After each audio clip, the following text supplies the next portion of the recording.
I've known you long enough, over a decade now, probably a decade? Yeah, getting close. Yeah, actually over. Yeah, over a decade now, where I know you are stubborn and pig-headed. And that is the absolute superpower one needs to become a millionaire, a multimillionaire, a billionaire.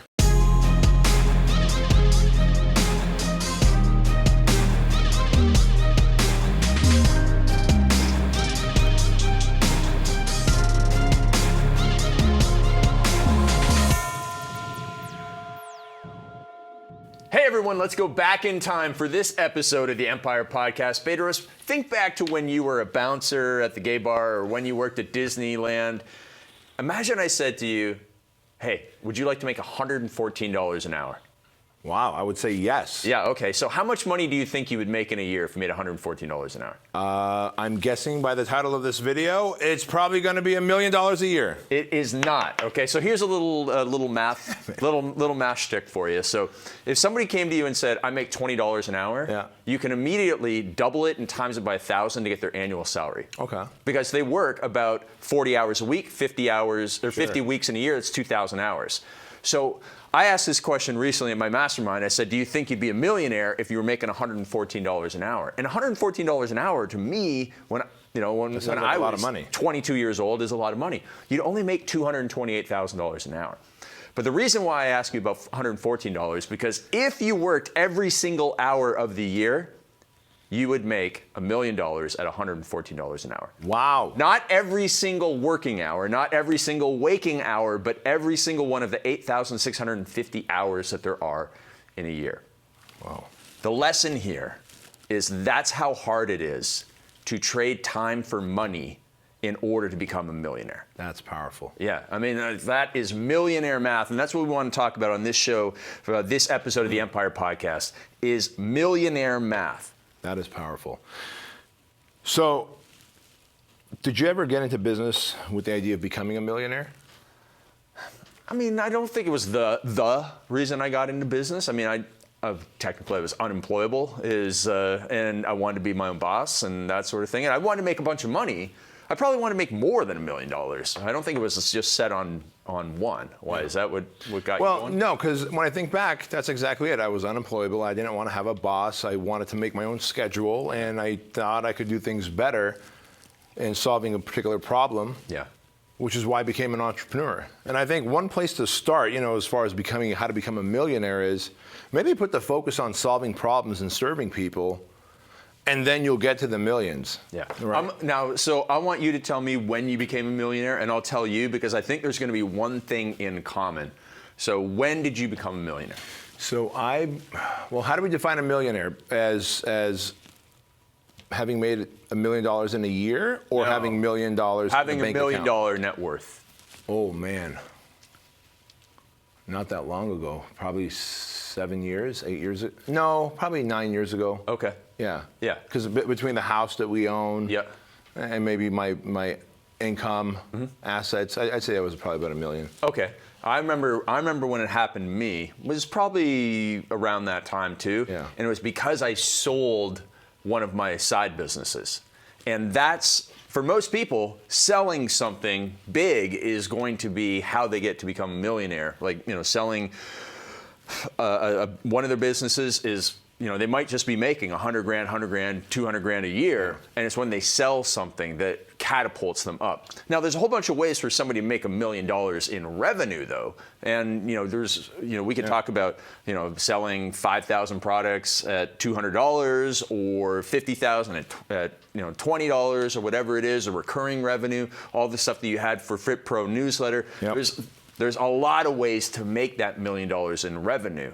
So what are some of the ways that, like, if you were just starting today, how would you go out and become a millionaire? Well, it's funny. Knowing what I know now, I would rather sell to less people for higher dollar amounts, which is what we do with our Fit Body Bootcamp franchise, right? And our Empire Mastermind. And our Empire Mastermind. So actually, both things are $50,000. Yep. Right, to get in on it, because it's easier to get to the $1 million if you have less people and they're each giving you more chunks of money. Yeah. And it's easier to service less people and requires less employees, less time from you as well. So if I had it my way, I would do that math all day long and offer high-level coaching programs. Yep. Sell franchises like I do now. Now, on the flip side, there's also what our friend Randy Garn does, who owns a Scipio texting software. Sure. By the way, he was a great episode on this on the Empire Show as well. So definitely look up Randy Garn. He's one of our first outside interviews where it was like, you know, you and I were doing all the shows, and because of travel, like you started interviewing empire builders. Exactly. He was one of the first guys. That's exactly right.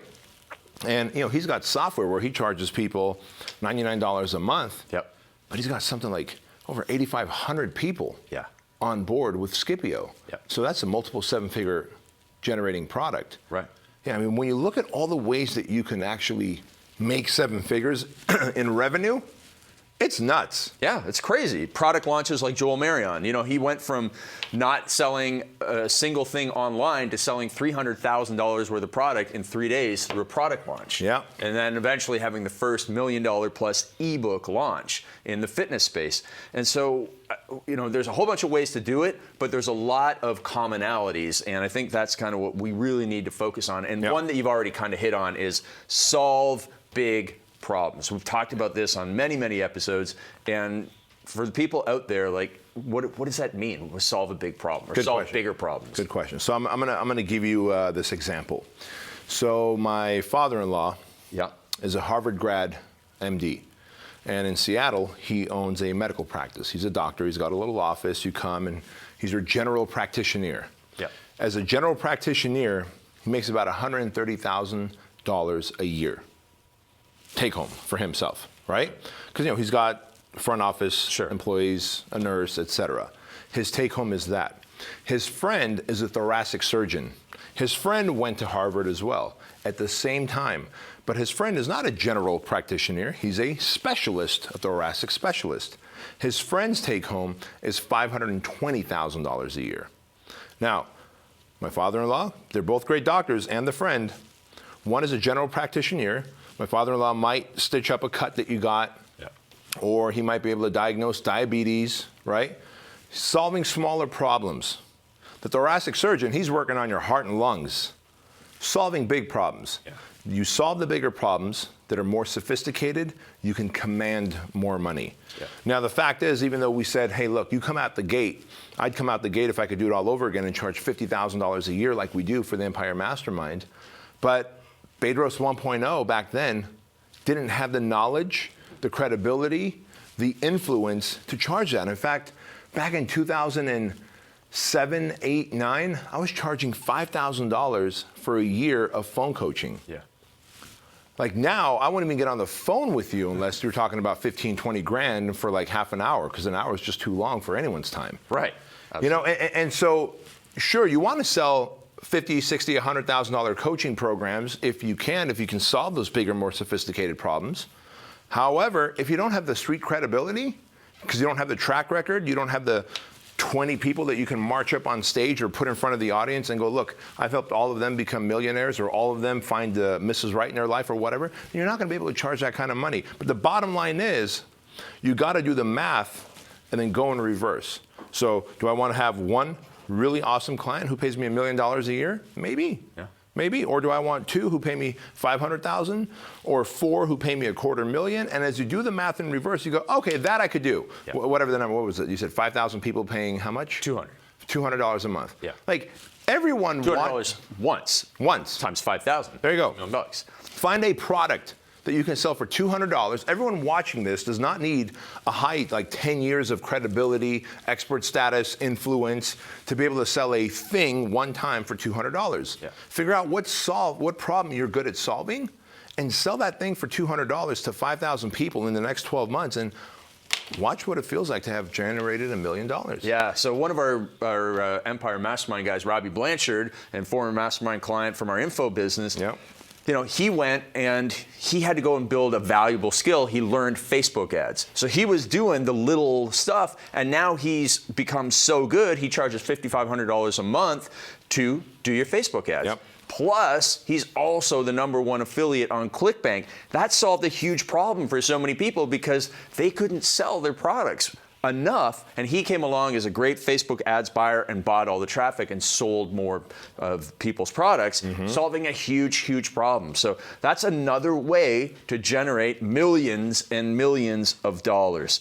Now, there's more to it than just having the skills. There's some mindset. Yeah. So let's talk about some of the things that you'll need to have in your head in order to be a millionaire.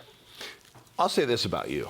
I've known you long enough, over a decade now, probably a decade? Yeah, getting close. Yeah, actually over. Yeah, over a decade now, where I know you are stubborn and pig-headed. And that is the absolute superpower one needs to become a millionaire, a multimillionaire, a billionaire. Because you have to be able to look at a problem, try and solve it, have it fail, and I forget who it was. They said you come back to the same problem with enthusiasm anyway. Like, Oh, yeah. Churchill. Okay. It was Winston Churchill said, success is going from problem Oh, to, yeah. failure to failure. Failure to failure. Without a loss of enthusiasm. And we lock on, like you're so pig-headed, I'm so stubborn, that we lock on to what the thing is, and we go hell or high water, I'm gonna finish it. And that is a mindset trait. That is not a marketing tactic. That is not a sales strategy. That is not a widget to sell on Amazon. That is this thing in your head that says, the more people tell me I can't do it, and the more I fail, the more I believe I will do it. Yeah. Where that comes from, some people, it's factory installed. I've seen humans born like that. Like my daughter, that's factory installed, the mindset. My son, not so much, but guess what? We work with him and he's got that fucking warrior mindset that he will put his mind to something and do it. Yeah. I'm like my son. I had failure in my DNA because I was raised in that environment. That was conditioning. That's all. Some people go, well, is it nature or nurture? Sure, maybe nature makes you into a badass, mindset-motivated warrior. But then maybe nurture makes you a little weaker and prone to failure until someone starts training you and teaching you the mental fortitude. But I'm telling you, being pig-headed and stubborn has been a big blessing in my life, and I've seen you thrive because of that, and so many others. Yeah, absolutely. So Tom Bilyeu, who spoke at one of our Empire Mastermind meetings, who will be at the Empire Summit. If you don't have your tickets, go to theempiresummit.com and get it, because Tom Bilyeu's been my favorite business speaker I've ever seen. And he was telling the stories about how he would wake up in the middle of the night and his hands were cramped because they were kneading the dough when they first got started building the Quest Bar business, and how he was fixing the toilets and doing all of this stuff. I mean, that guy just went through so much that so many other people would quit on. And I get these messages all the time on Instagram from people who have been a real estate agent for 3 months, and they're like, man, I don't know, I'm just going to move on to something else. Yeah. Like, Maybe I'm not, it's not meant for me. Yeah, 3 months. How do you even know? You're still a baby in that space. Yeah, so I was recently reading an article about like what great leaders are and great CEOs, and it was this thing called hardiness. Ooh, hardiness, and there's 3 C's to hardiness. One is that you look at everything as a challenge, and then you control your response to it, and then you commit to it. And that's like the pig-headed stubbornness, right? You're committed to it. You look at everything as a challenge instead of an obstacle or a problem. Love that. Like, I'm just going to go and say, oh, you got a problem? I'm going to solve it. Check out the hook while the DJ revolves it. Like Ice Ice Baby, right? Look at this Stop, guy. Collaborate, and listen. Bedros and Your Craig. OCD won't let you stop, huh? Bedros and Craig are back with a brand new I know. invention. You're about to do the whole fucking Rolling song right now. A1A, Beachfront Avenue. So you have hardiness, you have resilience, and then there's something that you've talked about in a lot. Stop for a second. Like, that was a great example. No joke. Like, I saw your fucking weirdness set kick in there, where your brain was like, I must finish this. Right. Even though I'm doing a podcast, we're recording. We got 3 guys sitting back here. Like, fuck it, I got to finish this Vanilla Ice song. Right. And it's that level of commitment and pigheadedness and OCD that's required. So any of you that think that like being OCD and overly committed and I'll use the word fucking fanatical, a control freak is bad. There's a great example of someone right there in front of you who just kind of manufactured it and you couldn't stop yourself. Right. It's like the way that I line up my protein bars. Oh my God. And I was very upset yesterday because I'm all lined up and one was upside down. Anyways, resourcefulness. When you don't have resources, you got to be resourceful. In America, we say resources. Resources. Yeah. Up at the grocery store. Do you guys say grocery store in Canada? Grocery store. Okay, we say grocery. We got. It's about time to go to the grocery store. Yeah. Look at us. Yes. Two foreigners in America right now at this very moment. Yes. Immigrant edge, right? Resourcefulness. Yes. When you don't have resources, You get. how do you say resources? Resources? All right. Yeah. Anyways, I'm going go to on. teach you how to speak English. Good. Yeah. Good. Yeah, no worries. But so true that if you don't have the resources, you must get resourceful. And I'm going to give you an example. I was speaking at Jason Capital's event. Yeah. A young man named Mike came up to me afterwards. We're like on a little group huddle. They want to take some pictures. They want to ask me a question, and I make sure I hang around. And Mike's like, he points to Ed, because Ed was there with me doing the video. Oh, yeah. He points to Ed, and he goes, you know, I want to make a follow-along workout video, but I need a videographer. And he points to Ed. And then he goes, but I also need a web developer to make the website with the password protected. But I also need someone to help me buy traffic so that I can actually get the traffic to the website to sell the videos that I'm going to make. And so because I don't have the money to get the videographer and the web developer and the traffic buyer, I guess I'm stuck. What would you do, Bedros? And I said, hey, do you realize that your iPhone is your own personal cameraman? Like before I was ever having an Ed or Primo or Ash around, I would just put up the old flip cam. You remember the flip cams, right? This is before iPhone. I put on a tripod and get in front of a marker board. The fucking thing looked like an Al Qaeda demand video. Like, you know, there were shadows everywhere. You know, you thought I was going to behead someone in that moment. That was back when you shaved your head too, which made it better. Yeah. It was thug life. And so all this to say that I shared with this guy, look, your camera, your phone becomes the video man, the camera guy. Your how-to videos that you're going to post up on YouTube, Facebook, Instagram, that becomes your marketing, because Facebook, Instagram, YouTube have an algorithm that will get you the right people to follow you. And then, of course, your website, you can just go and hook up PayPal to a WordPress site and make it yourself for free for now.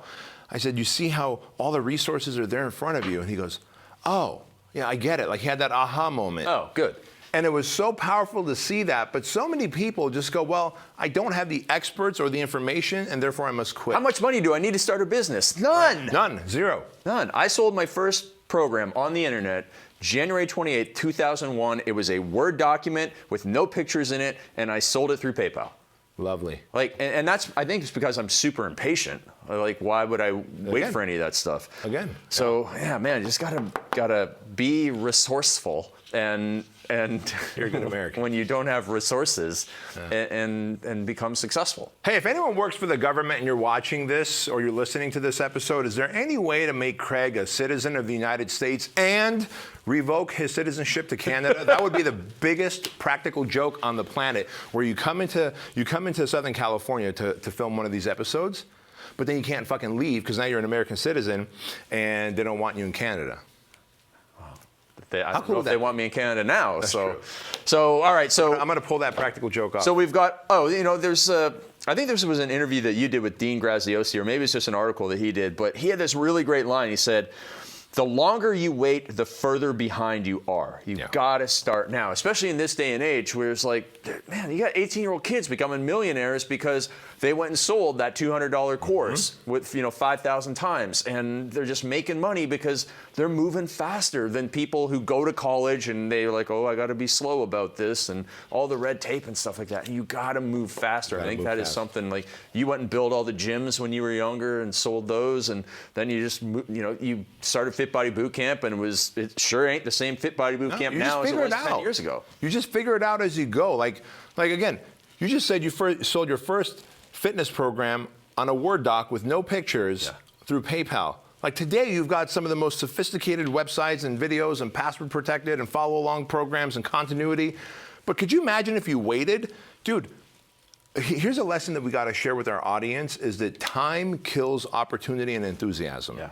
When you wait, you begin to lose opportunity and you begin to lose momentum, enthusiasm for the idea that you had. Success loves speed, delay kills deals. Oof, I love that. Yeah. I mean, think about that. When you're sitting on the couch, you see something and you have this idea like, oh, I got this idea. You're most pumped up about it in that moment.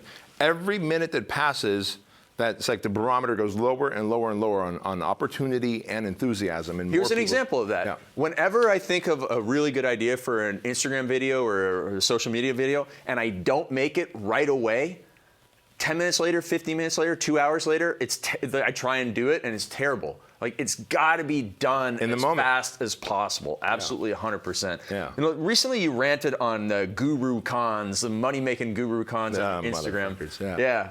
Lay it on us, son. All right, so here it is, man. You want to become a millionaire?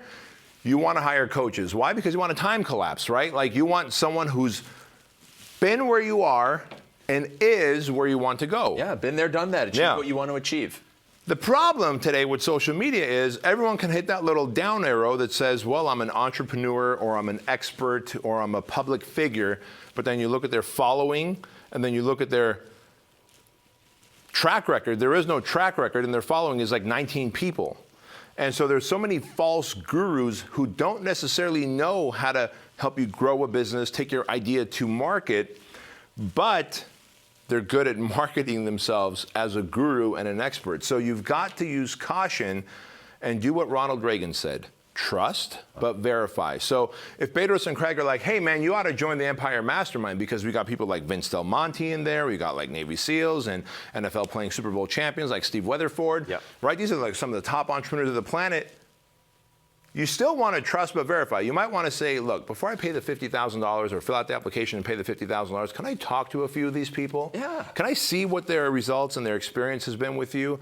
Because they might have a different thing to say, right? And unfortunately, not enough people do that. As a young man, I fell for that. And so now I caution people against the fake gurus, because at the end of the day, there's only one person who's going to help you become successful. That's you. Yeah. An effective coach or mentor can help you time collapse by pointing you in the right direction, because they've been there and they know what it feels like. Yeah, I use the phrase, you're buying money at a discount. Yeah. When you go to a mentor, you're giving them, 10 grand, 50 grand, but they're giving you 500 grand back. And would you make that trade every day if you gave me $1 and I gave you 10? All day long. You better believe it. Now, there's one last thing that I want to talk about becoming a millionaire, staying a millionaire, thinking like a millionaire, is that so many people come to me and they say, Craig, I don't want a lot of money. Like, they feel guilty about wanting to become a millionaire or thinking about being a millionaire. They're like, I don't need a lot of money to be happy and to be successful. I'm like, you're going to need way more money than you think at the end of the day. Like, think about how much money you're going to need to make sure that your parents have a great lifestyle when they're not ready just to retire, but if they need to go into a nursing home or something like that, or if you want to take the family on all the Disney cruises. I hear so many people say, oh, I want to take my extended family on a big family vacation. Well, that ain't cheap. Right. And you're going to need way more money than you possibly think. So get over that and look at money, as you say, as a vehicle to lifestyle and freedom, right? Simple as that, man. And earlier this morning when we were working out, we're coming back from the gym, I asked you, hey, man, how's your new puppy? You got a new dog. Yeah. And you're like, man, puppy's doing great, but I took her to the dog park and she got bit in the face. Yeah. And $1,000 later, she had stitches. Yeah. Right? Now, when you made out your plan for how much money you're going to make in life, did you decide that, sometime in early 2019 that I'm going to get a new puppy and it's going to cost me an extra $1,000 on top of that? No. You didn't. And so life will bring you, unfortunately, seasons of death and destruction and cancer. And in my mom's case, she's got dementia. She's losing her mind. She's got Alzheimer's disease. Now, we are taking her to the best doctors in Newport Beach. We are doing everything we can to prolong her memory, because I've got the financial resources to do that. Now, did I plan for that when I was younger, 10 years ago, that, my mom in her 80s might start losing her mind, so I better start putting money away? No, but I just knew that life is chaotic and that I'm going to need at least 50 to 100 times more money than I think. Yeah. If I want to be able to take care of the people that I want and then take care of the causes that I want. Because, dude, I got team members, and I openly tell all my team members, I want the lowest paid person on my team to be making $75,000 a year. For that to happen, I constantly teach them to become entrepreneurs, or what we call intrapreneurs, in their own department. I help them increase their personal development so that they feel more confident in solving big problems in our headquarters so that I can give them bigger money, right? And so for me to pay them more than what they would get paid elsewhere, I need to make more money. And not enough people think about this, and instead end up really underestimating what they need and end up suffering because of it. Yeah, and also people have these causes. So I'd love to give $1,000 to charity. Why stop at 1,000? Why not be the person who writes $1 million check to a charity? Because we ain't running out of charities, and we ain't running out of charities that need money. So Do the millionaire math. Make more money, not just $114 an hour, but think about all the other ways that you can go and make millions and millions of dollars helping more people, solving bigger problems. And if you don't know where to start, that's reason number 1,000,001 why you need to be at theempiresummit.com this year with myself, Bedros, Tom Bilyeu, we got Ray Kashkar, we got Jason Redmond, 2 Navy SEALs, Sharon Srivatsa. Who are our 2 female speakers? Shanda Sumter.